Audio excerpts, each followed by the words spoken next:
자, 여러분 반갑습니다. 지난 온라인 1교시에 이어서 오늘은 두 번째 시간입니다.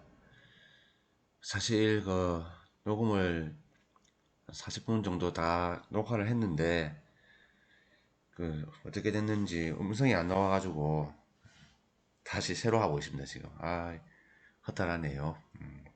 다시 해보겠습니다.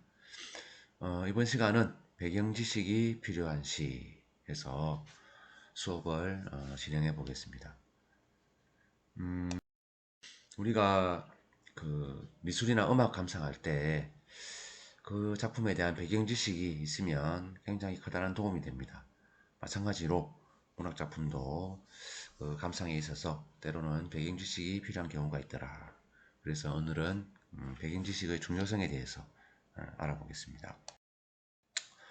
배경 지식을 갖추고 있는 독자들에게는 그 작품의 내용, 즉 시의 내용이 하고 이렇게 깨달아집니다. 하지만 배경 지식이 없는 경우에는 이게 무슨 소리인지 도무지 독자들이 진입하기가 힘들죠. 마치 해도 갈 수 없는 암호처럼. 그래서 배경 지식이 필요하다. 오늘은 그렇다면 시를 해석하는 데 있어서 배경 지식이 어떤 영향력을 가지는지 한번 살펴보도록 하겠습니다. 자, 녹두와 숙주라는 최주석의 작품을 가지고 배경 지식이 그 작품을 해석하는데 어떤 영향을 미치고 독자들은 또 어떻게 배경 지식을 이용해야 되는지 공부해 보도록 하겠습니다. 시를 한번 보고, 조선시대 앞머리와 뒷꼭지에 나타났던 두 사람이 담백하게 감칠맛 나는 나물이 되어 밥상에서 만날 인연이 없는 전혀 딴판의 생애를 살았던 두 인물이 어느 우연한 산길도 아니고 반찬 접시 위에서 만난다. 만나서 은근히 묻는다. 시세에 부응하는 것과 온몸으로 사랑하는 일이 얼마나 다르냐고. 재주와 식견을 팔아 글을 짓는 것과 민요와 시의 주인공으로 사는 삶이 어떻게 다르냐고. 그들은 들판에서는 도무지 만나지 않는다. 녹두는 씨앗이요 꽃이기도 하지만 숙주는 단지 나무리일 뿐이므로. 자, 전문이 있네요. 그 배경 지식이 역사적 배경 지식이 필요한데 만약에 그에 대한 어떤 지식이 없다면 무슨 소린지 이해하기가 힘듭니다. 뭐 두 인물이라 해놓고 반찬은 왜 나오며 밥상은 왜 나오는지. 그래서 자, 차근차근 볼게요. 빨간색 글씨 한번 볼까요? 두 사람이 나물이 되어 만난다네요.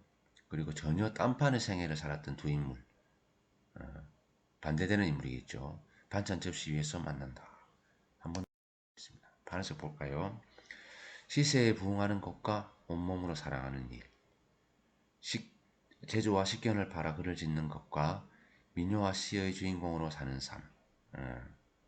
지금 두 개의 어떤 삶의 태도가 지금 상반되게 배치되어 있습니다. 마지막 녹두는 씨앗이요 꽃, 하지만 숙주는 단지 나물일 뿐. 혹시 역사를 좀 좋아하는 친구들은 이쯤에서 아마 감이 올 겁니다. 무엇을 얘기하고자 하는지. 조선시대의 두 인물이죠. 자, 그러면 이 작품의 이해에 필요한 배경 지식이 무엇인가? 먼저 나물이 되어 밥상에서 만난다는 조선시대의 두 인물은 과연 누구일까? 알아야 돼. 그리고 제목인 녹두와 숙주에 해당하는 인물은 각각 누구일까? 똑같은 질문인데 그렇죠? 이 인물을 찾는 것이 이 작품을 해석하는 키가 되겠죠. 열쇠가 됩니다. 이 사진 혹시 여러분 반찬으로 많이 먹어봤죠? 우리 급식소에서도 나오고 주로 어머니들이 집에서 소고기국 끓일 때 혹은 나물로 무쳐 먹기도 하죠. 이게 바로 숙주입니다. 숙주. 숙주는 여러분들 콩나물하고 생김새가 비슷해서 헷갈리기 쉬운데 식감도 아주 미묘한 차이만 있을 뿐 비슷하죠 되게. 근데 콩나물이랑 어떻게 구분하냐면 대가리 부분을 보면 합니다. 대가리 부분. 콩나물은 굉장히 큽니다. 콩만 하죠 진짜로. 그런데 숙주는 대가리 부분이 굉장히 작습니다. 아주 그 대가리 부분의 크기로 구분할 수 있죠. 콩나물의 대가리가 콩이잖아요. 콩. 그리고 물에다 키워서 나물로 만든 건데 이 숙주나물의 머리 부분은 대가리 부분은 어, 녹두입니다. 녹두. 녹두는 콩보다 좀 이따 사진 보여주겠는데 되게 콩보다 작은 우리가 뭐 잡곡밥 해 먹을 때 넣는 단단한 곡식인데 갈아서 우리 녹두전이라고 빈대떡도 해 먹고 이게 바로 숙주나물이다. 자, 이 물은 누구냐? 떠오르죠 여러분? 바로 느낌에 예, 신숙주입니다. 신숙주. 조선시대의 세종 때부터 활동했던 뭐 제가 왕을 6명이나 모셨다든가 굉장히 오래 살았고 영의정까지 했으며 평생 고위직에 머물고 뭐 부귀영화를 누리면서 그렇게 편안하게 살았습니다. 신숙주. 자, 그럼 신숙주를 얘기하려면 반드시 사육신과 생육신에 대한 이해가 필요하겠죠. 육신, 즉 6명의 신화입니다. 사니까 죽은 거, 생은 살아있는. 죽음으로 맞선 6명의 신하와 결국 목숨을 건졌지만 살았지만 평생 정치에 나가지 않고 저항했던 6명의 신하를 우리는 사육신, 생육신 그럽니다. 총 12명이겠죠. 이 충신들은 세조의 왕위 찬탈에 저항하며 단종 복위를 시도했던 충신들. 무슨 말인가 하니 우리가 태정, 태세, 문단세 할 때 여섯 번째 왕이죠. 이 여섯 번째 왕은 이름 그대로 짧게 왕위에 머물렀다가 죽음을 맞이합니다. 그래서 이름도 단종으로 지었죠. 그 단종은 세종의 손자입니다. 세종의 아들이 문종이잖아요. 태정, 태세, 문단 할 때 문종. 문종의 아들이 이제 단종이니까 세종대왕에게는 손자가 되겠죠. 그래서 세종대왕은 살아있을 때 신하들에게 여러 신하들에게 그 자신의 손자 단종을 잘 부탁한다는 부탁을 많이 했다고 그럽니다. 그런데 단종이 왕이 되니까 그 왕의 자리를 넘보던 사람이 누굽니까? 삼촌, 단종의 삼촌 이방원이죠. 그래서 그 태종이 조카에게 왕권을 뺐습니다. 물러나게 하고 자기가 왕이 되죠. 그러자 그 뭐랍니까 12명의 신하들은 단종 복위 즉 단종이 진짜 왕이 아니냐 하고 다시 왕권을 회복하려고 암암리에 암살도 세조를 죽이려고 암살도 계획하고 하면서 준비를 하고 있었는데 세조가 그 사실을 알게 되고 6명은 처형시키죠. 그래서 죽고 살아있던 6명은 절대로 그 이후로 정치에 복귀하지 않고 단종을 흠모하면서 살았다고 그럽니다. 충신들이죠. 사육신은 이렇게 성삼문, 박팽년, 이계, 하위지, 유흥부, 유성원이고 주인공 우리 신숙주는 이들과 같이 동료였는데 배신합니다. 이들을 배신하고 신숙주는 세조의 편에 듭니다. 그래서 단종을 죽이라고 막 부추기고 그러죠.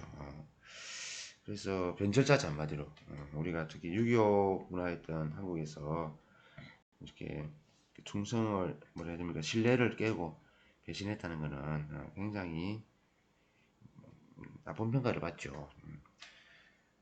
그런데 다시 잠깐 얘기하자면 콩의 나물이 콩나물이잖아요. 콩을 나물로 키운 게. 그럼 녹두를 키운 게 녹두나물 해야 되는데 사람들은 원래는 처음에는 녹두나물로 불렀다가 나중에는 이 사육신과 생육신 사건 이후로 사람들이 그 녹두나무를 숙주나물이라고 부르기 시작합니다. 왜냐면 이 녹두나물은 콩나물과 달리 잘 상합니다. 금방. 특히 옛날에 냉장고도 없고 그랬잖아요. 금방 식어버리고 금방 변하고 그러니까 마치 배신자 신숙주와 똑같다 그래서 이름을 그냥 별명을 붙여버린 거죠. 숙주나물이라고. 참 신숙주에게는 씻을 수 없는 오명이죠. 그게 지금 수백 년 동안 이어져서 지금도 숙주나물이라고 그럽니다. 이 사진 이게 바로 녹두입니다. 여러분 보신 적 있죠? 콩 크기의 보통 콩 크기의 한 3분의 1, 4분의 1 되나 아주 작고 굉장히 단단합니다. 주로 잡곡밥 먹을 때, 아까 얘기했던 대로 빈대떡, 녹두전 해 먹을 때 이거 갈아서 먹죠. 자, 그러면 녹두 하면 떠오르는 또 예, 여러분 역사책에서 많이 보았을 건데 녹두 장군, 예, 전봉준입니다. 전봉준. 저기에 5명의 인물 중에 가운데 있는 인물이죠.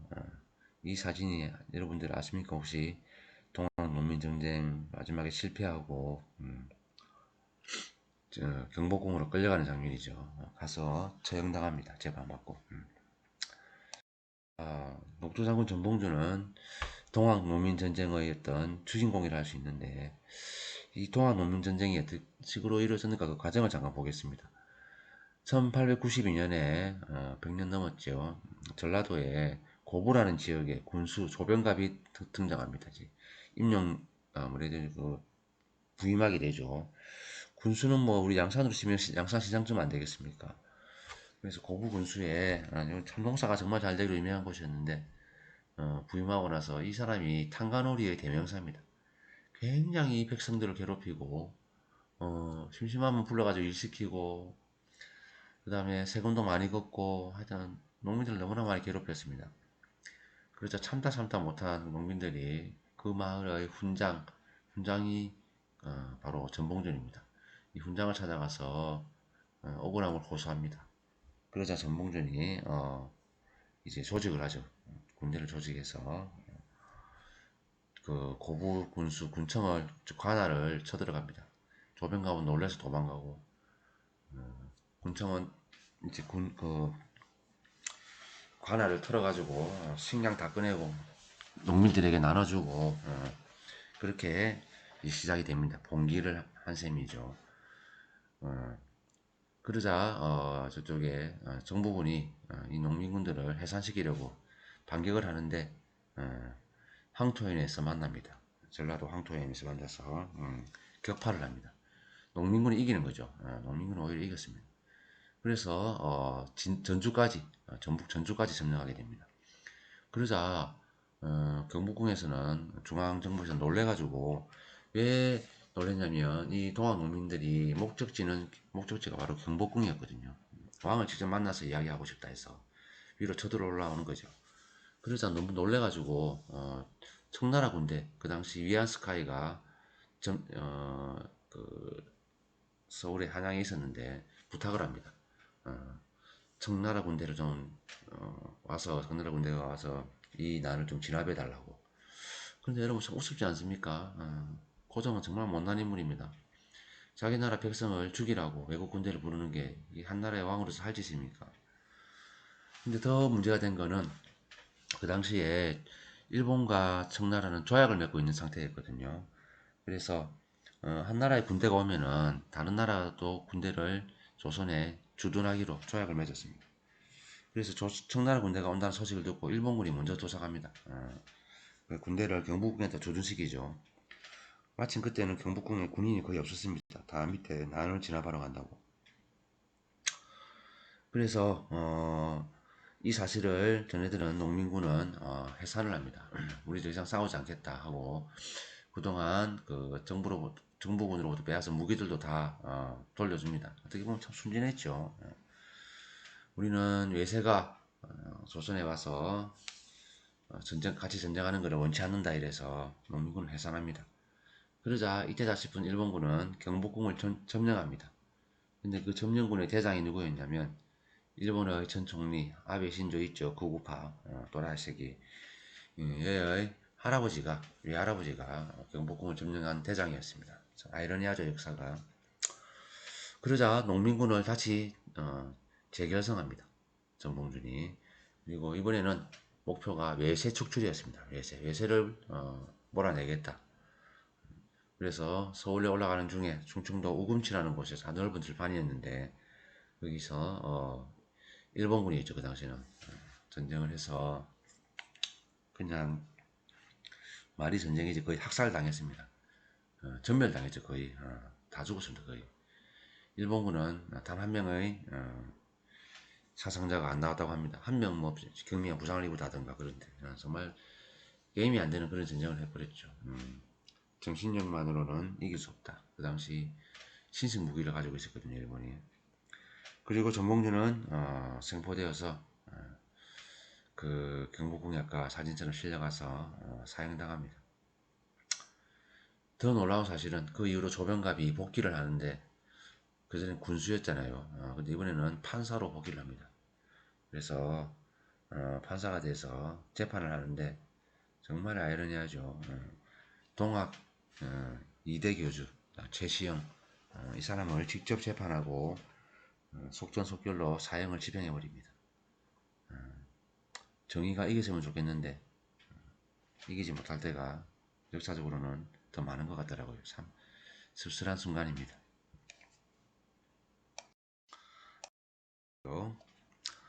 자, 여러분들 뭐 정치에 관심이 없어서 잘 모르겠지만 조기숙이라고 있습니다. 이화여대 교수고 현재 전 청와대 홍보수석으로 정계에도 잠시 입문했었습니다. 이 여자 사진을 올리는 이유는 이 여자가 특별히 뭐 잘못했거나 그런 건 아닌데 이 이름 보면 느낌 오나요? 조기숙은 조병갑의 증손녀입니다. 아까 말한 고부군수 있죠. 악랄했던 그 탄간오리 조병갑의 증손녀, 저 아들의 딸인 거죠. 조병갑이 돌아와서 판사를 하면서 승승장구하고 그 자손들도 사회 고위층으로 자리매김하고 있다는 게 참 개인적으로 많이 화가 납니다. 자, 그러면 우리가 배경지식을 잠깐 살펴보았는데 그러면 이 시를 해석하기 위한 또 시를 위한 시를 보는 3단계를 거쳐야겠죠. 시적 화자를 찾아야 되고 시적 화자의 상황을 알아야 되고 시적 화자의 정서를 말할 수 있어야 합니다. 그럼 시를 한번 볼까요? 녹두와 숙주. 자, 화자는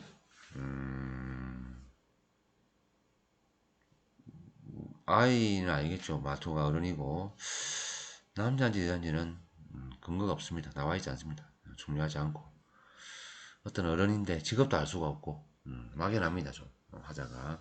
하지만 화자가 지금 어디서 뭐 하고 있는지는 아주 분명하죠. 상황이 시적 화자의 상황이 잘 드러나 있습니다. 지금 뭐 하고 있죠? 네, 맞습니다. 밥 먹고 있죠. 밥 먹으면서 반찬을 보고 바라보고 있죠. 소주나물. 따라서 상수는 뭐 집 이런 데 아닐까요? 맞죠? 집. 식당에서 이렇게 막 중얼중얼거리는 걸 올리지 않으니까 아마 집이지 않을까. 집에서 식탁이나 이런 데 밥상 앞에 앉아가지고 밥을 먹고 있다. 그러면 밥을 먹으면서 뭐라 그럽니까? 저울질하죠, 두 사람을. 밥상 위에 숙주나물 보니까 갑자기 생각난 겁니다. 아까 말했죠, 숙주나물의 대가리가 녹두라고. 야, 이 두 녹두와 숙주는 각각 반찬인데, 야, 생각해보니까 조선시대에도 이런 인물이 있었네. 녹두장군, 그 다음에 신숙주. 그래서 착상을 하죠, 착상. 이거 시가 되겠다 하고 착상을 합니다. 그때도 얘기했지만 시는 위대한 발명가가 아니라 발견자라 그랬잖아요. 맞습니다. 이 숙주나무를 보고 녹두를 보고 우리 70억 전 세계 인구 중에서 가장 먼저 녹두장군 전봉준과 연결 지은 것은 아마 여러분들이 처음이 죄송합니다. 최두석 씨가 처음일 겁니다. 아이고 밤늦게도 막 피곤하고 막 잠도 오고 또 아까 했던 거 실패하고 다시 하니까 허더라고 그러네요. 자 힘내볼게요. 그래서 이제 전혀 딴판의 생애를 살았던 두 인물, 그렇죠. 한 명은 배신자였고, 한 명은, 우리 민중을 위해서, 어떤 정의를 실천했던 사람이잖아요. 그러니까 시세에 부응하는 것, 제주와 식견을 팔아 글을 짓는 것은 신숙주의 삶이겠고, 온몸으로 사랑하는 일과 민요와 시의 주인공으로 사는 삶은 녹두장군 전봉준의 삶이겠죠. 그래서 마치 양팔저울 위에 두 사람을 올려놓고 비교하고 저울질합니다. 정답은 뻔하죠, 뭐. 음, 신숙주는 피난바다에 마땅하고, 그다음에 녹두장군 전봉준은 존경받아야 된다. 그래서 마지막에 마무리하죠. 녹두는 씨앗이요 꽃이다. 즉 아주 소중하고 가치 있는 그 어떤 존재다. 반면에 숙주는 그냥 하찮은 나물에 불과할 뿐이다. 그래서 완전 그 둘이 레벨이 다르다. 그러니까 뭐라 합니까? 그들은 들판에서는 도무지 만나지 않는다 그러죠. 이런 식탁에서는 반찬으로 어쩔 수 없이 만날지 몰라도 넓은 들판에 가면 신숙주는 고개도 못 든다. 전봉준 앞에서 잽도 안 된다. 한마디로 레벨이 다르다. 그런 이야기를 하고 있죠.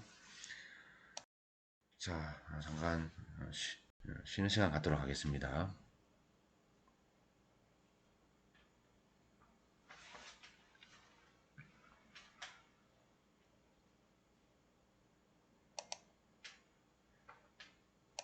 자, 이어서 다른 작품 볼게요. 이제 이번에는 기형도 시인의 대학 시절입니다. 기형도는 아마 여러분들 중학교 때 교과서에서 봤을 겁니다. 그 엄마 걱정이라고 배추 장사하러 나간 엄마 기다리는 아이의 그 서글픈 방에서 혼자 기다리는 모습이 있죠. 예, 그 작품의 시인입니다. 아마 기영도의 대표작은 그 엄마 걱정, 그리고 이 대학 시절도 인터넷에 쳐보면 아시겠지만 수많은 블로그에서 등장하고 굉장히 많은 사람들이 사랑하고 있는 그런 작품이죠. 저도 개인적으로 굉장히 좋아하는 작품입니다. 이 작품을 통해서 이번에는 백인지식이 또 어떻게 영향을 미치는지 살펴보도록 하겠습니다. 나무의자 밑에는 버려진 책들이 가득하였다. 은백양의 숲은 깊고 아름다웠지만 그곳에서는 나뭇잎조차 무기로 사용되었다. 그 아름다운 숲에 이르면 청년들은 각오한 듯 눈을 감고 지나갔다. 돌층계 위에서 나는 플라톤을 읽었다. 그때마다 총성이 울렸다. 목련철이 오면 친구들은 감옥과 군대로 흩어졌고 시를 쓰던 후배는 자신이 기관원이라고 털어놓았다. 존경하는 교수가 있었으나 그분은 원체 말이 없었다. 몇 번의 겨울이 지나자 나는 외톨이가 되었다. 그리고 졸업이었다. 대학을 떠나기가 두려웠다. 예, 한때 이 시를 막 줄줄 외우고 그랬었는데 참 다시 봐도 명작입니다. 빨간색으로 색칠되어 있는 글자들 한번 볼게요. 배경 지식이 없는 친구들은 당연히 의문을 가질 겁니다. 왜 색들이 다 버려져 있을까? 나무 의자 밑에. 그리고 은백양의 숲은 어떤 나무일까? 어떤 숲일까? 사진 한번 보고 싶고요. 나뭇잎조차 무기로 사용되었다는데 이 도대체 어떤 상황인가? 그리고 왜 청년들은 각오한 듯 눈을 감고 지나갔을까? 그 아름다운 숲을 보지 않고. 돌준기 위해서 나는 왜 하필 다른 책도 아니고 플라톤이 지은 책을 읽었을까? 플라톤의 책을 왜 읽었을까? 총성은 왜 울릴까? 그리고 감옥과 군대는 또 왜 가는가? 기관은 무엇인가? 이런 궁금증들이 생길 겁니다. 자, 그 이러한 궁금증들을 해결하기 위해서 필요한데 그 배경 지식을 위해서는 우리가 우리 대한민국의 민주화 과정을 알아볼 필요가 있습니다. 대한민국은 여러분들 지금 참 행복한 시절이잖아요. 그러니까 여러분들 아마 겪어보지 않아서 잘 비교가 안 될 텐데 우리나라가 이렇게 민주주의를 획득한 지가 얻은 지가 불과 몇십 년 안 됩니다. 굉장히 그전에는 불행한 정말 암울한 그런 나라였죠. 정부를 비판한다고 시도 새도 모르게 잡혀가서 감옥에서 평생을 보내기도 하고 하여튼 뭐 개인의 자유 두 발도 마음대로 못하고 치마 길이도 제한받는 그런 이상한 그 독재 시절 어두운 암흑의 독재 시절을 정말 오랫동안 보냈습니다. 그 과정을 한번 보겠다 이 말입니다. 우리는 일제강점기 끝나고 해방을 맞이했는데 처음부터 우리가 첫 단추를 잘못 끼웠죠. 대통령이 잘못 뽑았습니다. 대통령 이승만입니다. 이승만은 독재를 했습니다. 혼자서. 자유당 시절이었죠. 13년 동안 독재 생활을, 독재 정치를 하다가 시민들이 분노해서 못 참고 4.19 혁명을 일으키죠. 그래서 이승만은 하야하게 됩니다. 하야. 대통령에서 물러나게 되죠. 그래서 이제 좋은 시절이 오려나 했는데 박정희가 5.16 쿠데타를 일으킵니다. 군사반란. 4.19 혁명이 일어나고 거의 한 달도 안 돼서 군사반란을 일으켜서 정권을 잡습니다. 그래서 거의 뭐 61년부터 79년까지니까 20년 넘게 독재를 했죠. 그러다가 79년도 10월 26일 날 중앙정보부장 김재규에게 총 맞아 죽습니다. 요즘 영화도 많이 나오잖아요. 많이가 아니라 다루고 있죠. 남산의 부장들. 그리고 예전에 한 더 오래된 영화 중에 저는 그게 더 재밌던데 그때 그 사람들 이처럼 11.6 사태로 박정희 남살당합니다.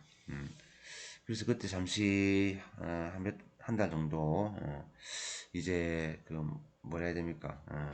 민주화가 다시 온화하고 많은 시민들이 기대에 부풀어 있었는데 전두환이가 또 군사 반란을 일으키죠. 몇 달 만이네. 석 달쯤 됐나. 반란을 일으켜서 또 정권을 잡습니다. 군인이죠. 이 머리 뻗어진 새끼 이거. 지금도 골프 치면서 큰 소리 치고 호화롭게 사는 거 보면은 정말 역사가 어떤 정의가 있기는 있나 허탈합니다. 그래서 정권을 잡은 전두환은 그 다음 해 1980년 5월 18일 날 광주 시민들이 민주화 운동하는 것을 진압합니다. 수많은 사람들이 죽었죠. 지금 미얀마에서도 비슷한 일이 벌어지고 있던데 굉장히 참혹했다고 그럽니다. 정말 많은 사람들이 희생되었고 전두환은 마침내 이제 그 정권을 잡죠. 광주 민주화 항쟁을 진압하고 정권을 잡은 후 독재 정치가 시작됩니다. 88년도까지 거의 9년이네요. 그러다가 그때 헌법이 아마 4년제인가 4년제 대통령을 두 번 할 수 있게 뭐 그래놨을 겁니다. 그리고 이때는 지금까지만 계속 간선제였습니다. 대통령 지선제가 아니라 간접 선거였단 말이죠. 즉 백성들이 국민들이 직접 대통령을 뽑는 게 아니라 어떤 그 선거인단이라고 선거를 하는 대표단을 만들었습니다. 누가 만들냐면 대통령이 만들었습니다. 웃기죠. 지가 뽑은 사람들이 당연히 자기를 뽑겠죠. 뭐. 그렇게 해서 간접 선거를 해서 대통령이 되다 보니까 뭐 거의 뭐 찬성률 100%, 99.99%막 이렇죠. 그렇게 독재를 하고 있는데 전두환이 이제 두 번 대통령 한 다음에 물러나야 될 때가 되니까 그 후계자로 자기 친구 노태우에게 물려주려고 합니다. 그래서 이제 백성들이 참다 못해 국민들이 들고 일어납니다. 우리도 우리 손으로 뽑게 해달라 대통령을 왜 자꾸 간접 선거하느냐. 그래서 헌법을 고치라 그러죠. 헌법을. 그래서 호헌철폐, 헌법을 지키는 것을 철폐하라, 고쳐라, 호헌철폐, 독재타도 이 8글자를 외치면서 사람들이 그 시위를 하게 되었고 결국 투쟁에서 승리해서 거의 그때 그 당시 생각해 보면은 뭐 어마어마했습니다 진짜. 전국 각지에 웬만한 대도시들은 매일매일 거의 쉬지 않고 데모를 했습니다. 그때 제가 고등학교 1학년이었는데 체류탄 냄새 때문에 공부가 안 될 정도로 엄격했습니다.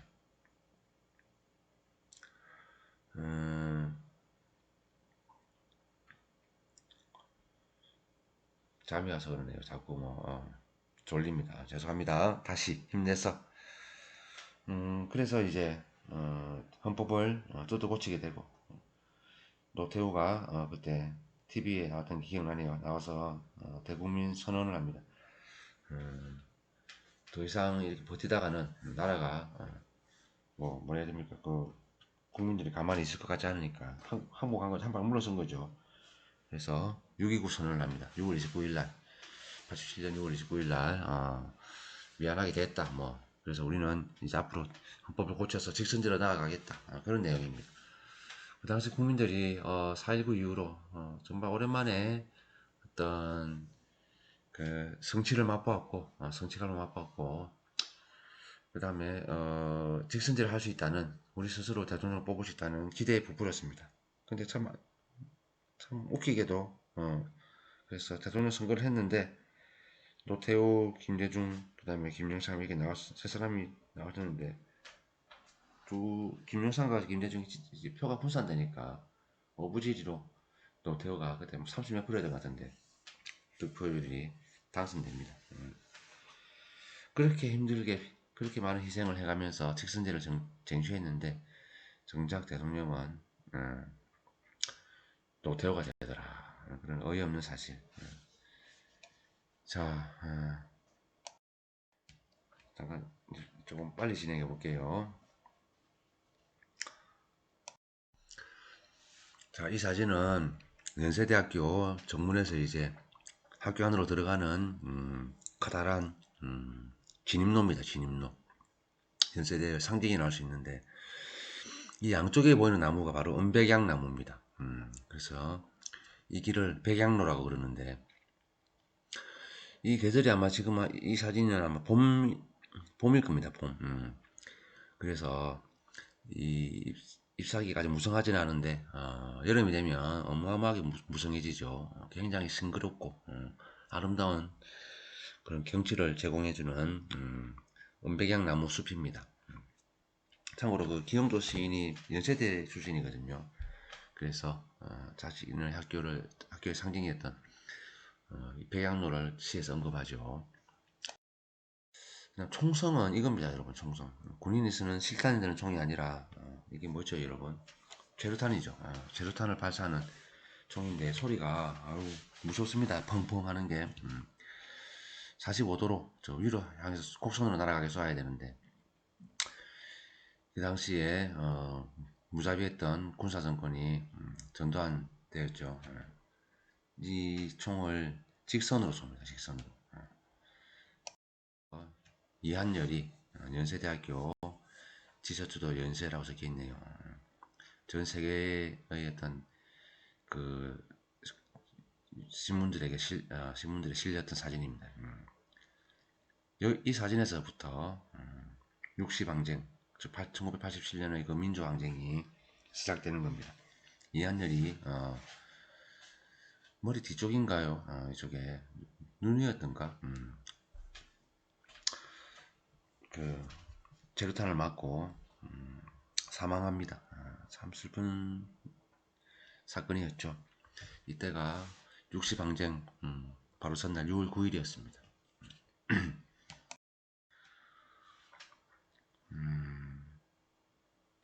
이한열 씨가 아까 그 이한열 씨죠. 이한열 씨가 사망하고 이제 장례식 연결식이라고 해야 되나요? 그 장면인데 이 사진도 그 당시 타임즈의 표지 사진으로도 막 하고 그랬던 유명한 사진인데 왼쪽에 고개 숙이고 있는 이 참 슬픔을 잘 표현해주고 있죠. 가운데에 서 있는 분은 그 당시 연세대학교 총학생회장 우상호 씨, 지금은 정치인으로 활동하고 있죠. 오른쪽에 있는 사람은 신학과에 있는데 그 당시에 우현이라고 여러분들 아마 본 적이 있을 겁니다. 영화에 많이 등장하죠. 웃긴 아저씨로. 이따가 사진 보여줄 텐데 영화 배우가 되었습니다. 나중에. 이한열 군의 시체를 보고 오열하는 가족들입니다. 아유, 마음이 얼마나 아팠을까요? 자, 왼쪽에 있는 분이 우상호입니다. 정치인. 전 더불어민주당 원내 대표까지 했었던 사람이고요. 오른쪽에 있는 사람이 이제 우현이라고 주로 코믹한 역할 많이 맡는 아저씨 배우죠. 아까 사진에 나왔던 주인공들입니다. 이 사진은 부산에서 이제 시위가 있었 그 6월 항쟁 때 사진인데 아주 막 드라마틱하게 찍었죠. 부산입니다. 즉 전국적으로 다 시위를 했었습니다. 독재 타도 호언철폐해지면서 이한열여사 연결식입니다. 수많은 사람들이 모여있고 간이 태극기 입사인 채 나아가고 있네요. 시청 앞 어마어마한 진짜 규모가 와 시청 앞 광장인데 수백만 명, 수백만 명 아니겠죠. 한 100만 명 정도 되나 광장에만 모였다고 합니다. 자, 그러면 이제 시를 보는 사람과 시적 화자의 정서 봐야겠죠. 어떻습니까? 시적 화자. 시적 화자는 나죠, 나. 나는 플라톤을 읽었다. 나한테 어떤 나냐? 대학생이죠. 대학생. 대학생이고 그 다음에 보니까 시대에 직접 참여하지는 않고 혼자서 플라톤을 읽는 그리고 나중에 외톨이가 되는 어찌할 바를 모르는 졸업을 해도 막막한 그래서 대학을 떠나기가 두려운 그런 학생입니다. 대학생이고 친구들이 감옥과 군대로 흩어지는 거 보니까 아마 남자일 가능성이 높죠. 남학생. 그 당시에는 이제 얘네도 뭐 활발하지 않고 그런 시기라서 어떤 남자 대학생이라는 사실을 알 수 있습니다. 졸업을 앞둔. 자, 그럼 시적 상황은 뭐냐? 졸업을 앞두고 혼란스러웠던 대학 생활을 끝으로 이제 졸업을 앞두고 어떻게 살아야 될지를 모르는 그런 상황입니다. 그러면 시적 화자의 정서, 심정도 마찬가지겠죠. 어떻게 그 세계관을 확립하지 못하고 대학에서 방황하다가 졸업을 앞두고 느끼는 불안함, 그게 바로 시적 화자의 정서가 될 것입니다. 그러면 나무의자 밑에는 버려진 책들이 가득하 있다. 다 학생들은 공부가 뭐가 중요하냐 하고 시위를 하러 다 나갔죠. 데모를 하러. 그래서 숲이 아름다웠지만 그 나뭇잎조차도 무기를 사용할 만큼 절박하였다. 그리고 그 아름다운 숲을 보면 마음이 흔들릴까봐 마음이 흔들릴까봐 그냥 쉬고 싶고 놀고 싶고 이런 마음이 들까봐 그 아름다움에 취할까봐 눈을 감고 일부러 지나가죠. 그리고 나는 플라톤을 읽었네요. 다른 책도 아니고 플라톤의 저서를 플라톤을 읽었는데 플라톤 기억나나요? 우리 예전에 아테네 학당에서 손가락 위로 하늘을 향하고 있던 사람이죠. 학자 소크라테스의 제자 이상향을 강조했던 사람이죠. 즉 이 암울한 현실에 적응하지 못하고 이상향을 꿈꾸는 나의 그 성격을 알 수가 있죠. 총성이 울리고 친구들은 목련철 딱 지금 이맘때죠. 목련 학교도 많이 비었던데 시하다 잡혀서 감옥에 가거나 아니면 억지로 군대 끌려가거나 시를 쓰던 후배는 자신이 기관원이라고 틀어놓았다 그러는데 기관원은 프락치입니다. 스파이죠. 프락치 스파이. 뭐냐면 옛날 중앙정보부에서 지금으로 치면 안기부 지금이 국정원이죠. 국정원에서 스파이를 보내서 대학생처럼 위장해가지고 정보를 캐내는 그런 사람을 기관원이라고 합니다. 그러니까 얼마나 그 같이 시를 공부하던 후배가 기관원이라고 틀어놓으니까 얼마나 혼란스러웠겠습니까? 교수님들은 존경할 만했으나 말하지 않는다. 말하면 잡혀가고 교수 잘리고 그러니까 그렇게 몇 번의 겨울이 지나자 나는 주변에 아무도 없고 외톨이가 되었다. 그리고 졸업이었다. 대학을 떠나기가 두려웠다. 보통 그 당시 학생운동 시절의 그 내용을 담은 시나 소설을 보면 그 당시를 회상하면서 뭐 오늘날을 반성하고 그 당시에 그 뜨거웠던 청춘들을 뭐 그리워하고 그런 내용이 많은데 이 작품은 굉장히 독특하게 그 당시에 삶의 주인공들이 아니라 시위의 주인공들이 아니라 시위에 참여하지 않는 그러면서 그렇다 해가지고 뭐 자기 추세를 위해서 취업 공부를 하는 것도 아닌 그런 이러지도 못하고 저러지도 못하는 그런 제3자의 시선으로 이 시를 썼다는 게 특이합니다. 독특하고 그래서 나름의 자기 그 뭐랄까 포지션이 있죠. 이 작품은 지금 읽어봐도 되게 명작이라고 생각합니다. 자, 빨리 진행. 잠깐만 쉬겠습니다.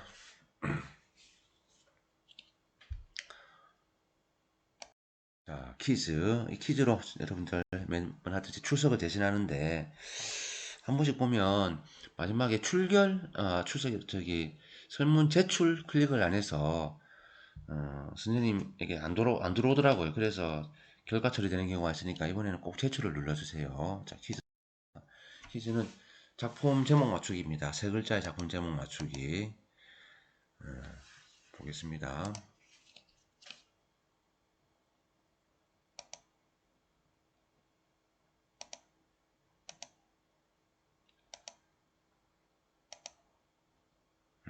이렇습니다. 아주 짧은 시인데 이 작품의 제목은 무엇일까요? 이 작품의 시적 화자가 곧 제목입니다. 세 글자. 뭐 인터넷 찾아봐도 나오겠지만 맞고 틀리고가 뭐 중요한 게 아니기 때문에 점수 주는 건 아닙니다. 그래서 여러분들은 그냥 혼자 힘으로 한번 이 작품의 제목을 한번 맞춰보세요. 그렇게 혼자 생각하고 맞추려고 노력하는 그 과정이 공부가 되는 겁니다. 시를 보는 안목도 키울 수 있고요. 자, 여러분, 긴 시간 수업 듣는다 고생 많았습니다. 자, 수고 많았습니다. 끝낼게요.